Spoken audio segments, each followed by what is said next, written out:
গেরুয়া পোশাক ধারণ করে ধর্মের আড়ালে এই কার্তিক মহারাজ বছরের পর বছর ধর্ষণ। বিজেপি হলেই আপনার সব অভিযোগ খারিজ হয়ে যাবে, সব লম্পট সব ধর্ষক কি বিজেপির? এইরকম একটা ধর্ষককে শুভেন্দু চ্যাংদোলা করে দিল্লিতে নিয়ে গিয়ে নরেন্দ্র মোদীর পাশে ছবি তুলিয়ে পদ্মশ্রী পুরস্কার। এই ধর্ষকের থেকে পদ্মশ্রী ফেরত নিক। বিজেপি যাদের স্বঘোষিত বাবা বানায় এগুলো সব কটা ধর্ষক। এই দেখুন প্রথম ছবি, ভালো করে দেখুন। নতুন নতুন বাবা এখন মার্কেটে আসে তো আমাদের হিন্দু ধর্মে, সেই বাবাগুলোর চরিত্র যে ছবিগুলো দেখাতে হবে, মানুষকে মনে করাতে হবে। এই দেখুন আসল ছবি। কার্তিক মহারাজের বিরুদ্ধে গুরুতর অভিযোগ, ধর্ষণ করে একাধিকবার সহবাস, চাকরি দেওয়ার নাম করে সহবাস করে গর্ভপাতের মতো এমন মানে একদম মারমার কাটকাট অভিযোগ কার্তিক মহারাজের বিরুদ্ধে। কিন্তু আমরা দেখতে পেলাম গতকাল কার্তিক মহারাজের কেস কোর্টে ওঠার কথা ছিল, গুরুতর অসুস্থতার জন্য তিনি কোর্টে এলেন না। তার আগের দিন আগাম জামিনের জন্য তিনি কোর্টে গিয়েছিলেন কলকাতা হাইকোর্টে। সব মিলিয়ে এই যে তার কি মনে হচ্ছে, ভয় পেয়েছেন তাই জন্য কি এরকম আগাম জামিনের চেষ্টা করছেন, কি বলবেন? সর্বোপরি প্রথম কথা হচ্ছে, যখন এত বড় অভিযোগ সামনে এলো, বিজেপির মতো দল যারা রাস্তায় নেমে গলা ফাটাচ্ছে, যারা দেখানোর চেষ্টা করছে মহিলা সুরক্ষা, নারী ক্ষমতায়ন, মহিলাদের ব্যাপারে এরা এত চিন্তিত, এদের বুক ফেটে যাচ্ছে। শুভেন্দু, সুকান্ত, কৌস্তব বাগচির মতো দুটাকার নেতারাও হাই হাই করে চেঁচাচ্ছে, মিছিল মিটিং করছে। তাদের তো একবারও দেখলাম না কার্তিক মহারাজের বিরুদ্ধে প্রতিবাদ করতে, number one. Number two, Kartik Maharaj স্বয়ং কোর্টে দৌড়চ্ছে আগামী জামিনের জন্য, একবারও তো বললো না ব্যাপারটা মিথ্যে বা ব্যাপারটা হয়নি। তার মানে একটা জিনিস প্রমাণিত যে ঘটনাটা ঘটেছে। একজন ভারত সেবাশ্রমের মহারাজ গেরুয়া পোশাক ধারণ করে ধর্মের আড়ালে, এই যে সনাতন ধর্মের স্বঘোষিত ধারকবাহক বিজেপি, তাদের নয়নের মণি কার্তিক মহারাজ ভারত সেবাশ্রমের মতো আশ্রমে গেরুয়া বস্ত্র ধারণ করে হিন্দু ধর্মের আড়ালে একজন ভদ্রমহিলাকে ভারত সেবাশ্রমের একটা স্কুলে চাকরি দেওয়ার নাম করে বছরের পর বছর ধর্ষণ, তারপরে জোর করে ভারত সেবাশ্রমের অধীনে থাকা কাঞ্জিলাল নার্সিংহোমে গর্ভপাত, তারপরে তাকে ধমকানো চমকানো। এর থেকে বড় গুরুতর অভিযোগ কি থাকতে পারে? যারা আজকে কসবা ল কলেজের ঘটনা নিয়ে রাস্তায় গলা ফাটাচ্ছে, মিছিল করছে, মিটিং করছে, সেটা বিজেপি হোক, সেটা সিপিএম হোক, সেটা কংগ্রেস হোক, সেটা সভ্য সমাজ হোক বা নাগরিকগণ হোক, তাদের সবাইকে বলবো যে যদি আপনারা কসবা ল কলেজের ঘটনা নিয়ে গলা ফাটান ন্যায্য, তাহলে কার্তিক মহারাজের বিরুদ্ধেও গর্জে উঠুন। একটা জানোয়ার যেটা কসবা ল কলেজে করেছে, 12 ঘন্টার মধ্যে গ্রেফতার হয়েছে, পশ্চিমবঙ্গ সরকার সর্বোচ্চ শাস্তি দাবি করছে বা চাইবে সর্বোচ্চ শাস্তি। তাহলে ঠিক একইভাবে একজন মহিলাকে চাকরির টোপ দিয়ে দিনের পর দিন, বছরের পর বছর ধর্ষণ, তারপর জোর করে গর্ভপাত, তাহলে কার্তিক মহারাজের বিরুদ্ধে কেন ফাঁসির দাবি উঠবে না? এটাই তো প্রশ্ন। কোথায় সভ্য সমাজ? তার মানে কি বিজেপি হলেই আপনার সব অভিযোগ খারিজ হয়ে যাবে? কুলদীপ সেঙ্গার থেকে ব্রিজভূষণ শরণ সিং থেকে প্রজ্বল রাভান্না থেকে এখন আবার বঙ্গ বিজেপির বড় নতুন সভাপতি, বড় নেতা, সাংসদ শ্রমিক ভট্টাচার্য, তিনি তো ফোকাসে এসেছিলেন অনন্যা চ্যাটার্জি কাণ্ড থেকে। সব লম্পট সব ধর্ষক কি বিজেপির? আর তারপরে এরকম একটা সাধুর বেশে একটা শয়তান, এইরকম একটা ধর্ষককে শুভেন্দু চ্যাংদোলা করে দিল্লিতে নিয়ে গিয়ে নরেন্দ্র মোদীর পাশে ছবি তুলিয়ে পদ্মশ্রী পুরস্কার। আমি তো প্রথম বলবো পদ্মশ্রীর অপমান হয়েছে, পদ্মশ্রী ফেরত নিক।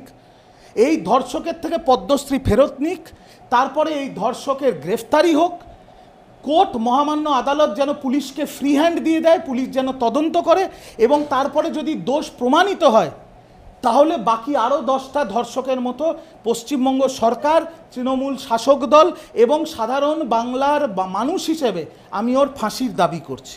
কিন্তু কার্তিক মহারাজ তো বলছেন তিনি একজন সাধু, তিনি আপনার কথা অনুযায়ী আপনি যেরকম বলেন তিনি স্বঘোষিত হিন্দু ধারক এবং বাহক, তিনি এরকম কাজ করতেই পারেন না, এরকম কাজ তার পক্ষে করা সম্ভব নয়। এবং বিজেপির আইটি সেল থেকে প্রথম দিন থেকে কার্তিক মহারাজের ঘটনা যখন সামনে এসছে, বিজেপির আইটি সেল থেকে প্রচার করা হচ্ছে যে তৃণমূলের আইটি সেল নাকি এটা 2026-এ বিজেপি যাতে ভোট পেতে না পারে, বিজেপির গায়ে যাতে কলঙ্ক লাগে, সেই জন্য এটা করা হচ্ছে। কি বলবো?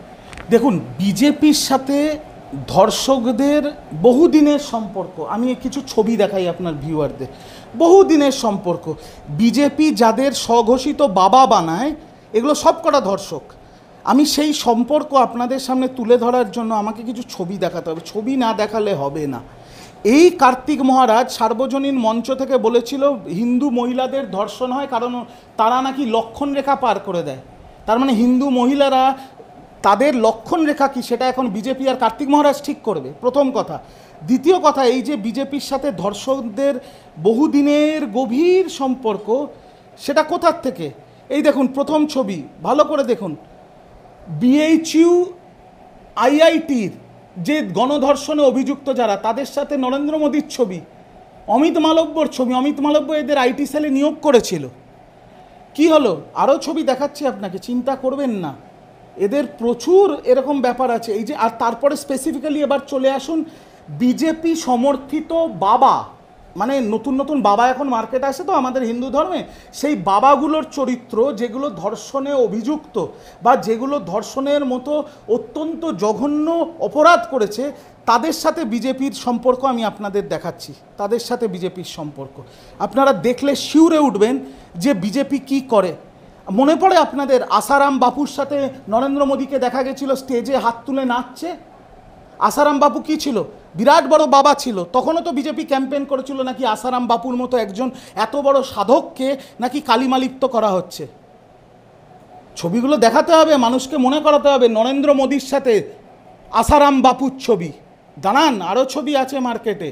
গুরমিত রাম রহিমের সাথে বিজেপির মুখ্যমন্ত্রী হরিয়ানার মনোহর লাল খট্টার দেখুন বসে আছে।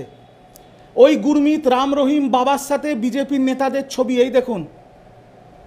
বিজেপির দিল্লির সাংসদ মনোজ তিওয়ারি, এই দেখুন বিজেপির হরিয়ানার মুখ্যমন্ত্রী ঝাড়ু দিচ্ছে। তো এদের সাথে ধর্ষকদের সাথে, আর তারপরে এই দেখুন আসল ছবি, শুভেন্দুর সাথে কার্তিক মহারাজ। তো ধর্ষক, চরিত্রহীন, লম্পট, এদের সাথে বিজেপির পুরনো সম্পর্ক সে নরেন্দ্র মোদীর থেকে শুরু হয়েছে।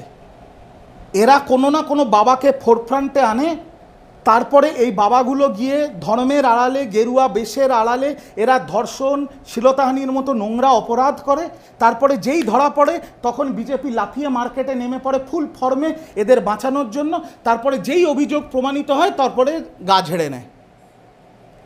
তো আমি ছবি দেখিয়ে প্রমাণ করে দিলাম যে বিজেপির সাথে ধর্ষক বাবাদের বহু পুরনো সম্পর্ক, আর কার্তিক মহারাজের মতো একটা ধর্ষক, একটা কলিযুগের রাবণের সাথে এরা সেম স্কিম করেছে।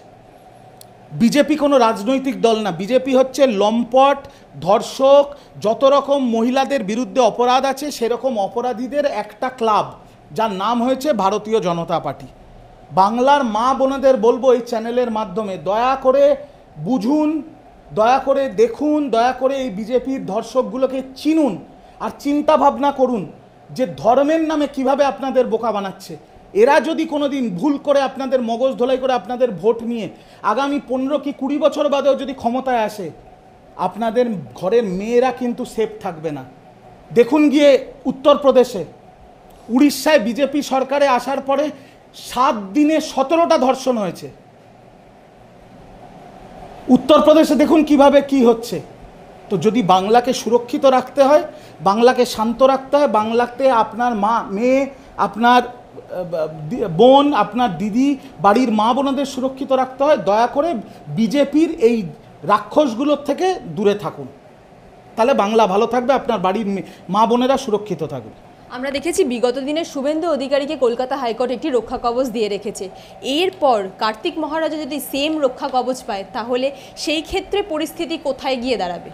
তাহলে মানুষের দেখুন, বারংবার মহামান্য হাইকোর্টের কিছু জাজমেন্ট, আমি তো জাজদের নিয়ে বলতে পারবো না, তাহলে আবার রুল জারি করবে, কিন্তু জাজমেন্ট তো আমরা ক্রিটিসাইজ করতে পারি। বারংবার মহামান্য হাইকোর্টের জাজমেন্ট আসার পর মানুষের কোর্টের ওপর থেকে আস্থা হারিয়ে যাচ্ছে। শুভেন্দুকে এমনভাবে রক্ষা কবচ দেওয়া হয়েছে যে শুভেন্দু যদি কলকাতার ধর্মতলার 5 মাথার মোড়ে যদি কাউকে গুলি করে খুন করে, তাহলেও কলকাতা পুলিশকে তাকে অ্যারেস্ট করার আগে কোর্টের থেকে পারমিশন নিতে হবে। এটা কোনো দিন ভারতবর্ষের ইতিহাসে এটা অজানা, এটা হতে পারে না, এটা কোনো দিন হয়নি। ঠিক একইভাবে যদি কার্তিক মহারাজের একটা মতো একজন ধর্ষককে যদি কোর্ট রক্ষা কবচ দেয়, তাহলে আমার আর কিছু বলার নেই। তাহলে বুঝতে হবে যে কোর্ট এখন ধর্ষকদের বাঁচানোর চেষ্টা করছে। এটা আমাদের দুর্ভাগ্য হবে, আর কিছুই নয়। একেবারে শেষ প্রশ্নে যাব। কসবা ল কলেজ কাণ্ডের পর একাধিক মিছিল বার করেছে বিজেপি। সেখান থেকে দেখা যাচ্ছে শুভেন্দু অধিকারী থেকে সুকান্ত মজুমদার এবং বঙ্গ বিজেপির বহু শীর্ষ নেতারা কন্যা সুরক্ষা যাত্রা বার করেছে, যাদের দলে একের পর এক এরকম ধর্ষকদের আনাগোনা লেগে আছে এবং বসবাস, তারা কন্যা সুরক্ষা যাত্রা অভিযান শুরু করেছে। কি বলবেন?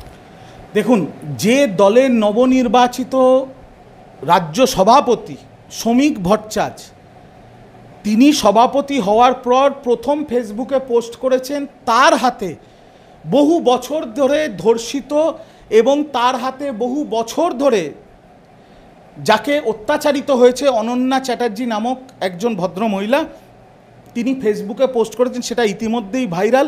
তার আগের বহু বছর আগে তার কান্না এখন ভাইরাল হয়ে গেছে। তো যে দলের সভাপতি এরকম লম্পট, সেই দলের থেকে আপনি আর কি আশা করবেন? শুভেন্দু নয়, ডোন্ট টাচ মাই বডি। বাকিগুলো চরিত্র দেখুন, এক একটা সোনায় বাঁধানো চরিত্র। এরা নারী সুরক্ষা নিয়ে মিছিল করছে। আরে যা না ভাই, মণিপুরে যাস না। এই যে শুভেন্দু অধিকারী, এর স্বঘোষিত বাবার নাম তো নরেন্দ্র মোদী। আমি বলছি না, ও তো নিজে বলেছে আমি মোদির বাচ্চা। ওর বাপের ক্ষমতা হয়েছে মণিপুরে যাওয়ার, ওর বাপের ক্ষমতা হয়েছে উত্তরপ্রদেশে হাতরাসে যাওয়ার, হয়নি তো? তো যাদের দলের শীর্ষ নেতৃত্ব থেকে রাজ্য সভাপতির এই অবস্থা, তাদের দল এইসব মিটিং মিছিল এইসব নাটক করবে নারী সুরক্ষার নামে, কন্যা সুরক্ষার নামে। বাংলার মানুষ সব দেখছে, বাংলার মানুষ এদের ইঞ্চিতে ইঞ্চিতে জবাব দেবে। আর আমি আপনাকে দায়িত্ব নিয়ে একটা কথা বলছি শেষ করার আগে, বিজেপির পালিত, লালিত এবং পালিত যে বড় বড় গদি মিডিয়ারা আছে, তারাও বলা শুরু করেছে বিজেপি হয়তো 50টা আসনও পাবে না। প্রথম বলেছেন আমাদের জাতীয় সাধারণ সম্পাদক ও সাংসদ শ্রী অভিষেক বন্দ্যোপাধ্যায়, তারপরে এখন বিজেপির দ্বারা লালিত পালিত সংবাদ মাধ্যমরাও বলছে, বিজেপি সমর্থিত কিছু ওই বিজেপির মুখোশ পরা কিছু ওই স্বেচ্ছাসেবক, সমাজকর্মী, আইনজীবী হয়ে যারা টিভিতে যায়, তারাও বলা শুরু করেছে। শ্রমিক ভট্টাচার্য সভাপতি হওয়ার পর বিজেপির জেলা সভাপতিরা চিঠি লেখা শুরু করেছে। আপনি দেখবেন 2026 যখন আসবে, এরা যতই নাটক, যতই ড্রামা, যতই তামাশা করে নিক, এরা 50টা আসনও পাবে না। এরা আগামী দিনে সিপিএমের মতো শূন্যে মিলিয়ে যাবে।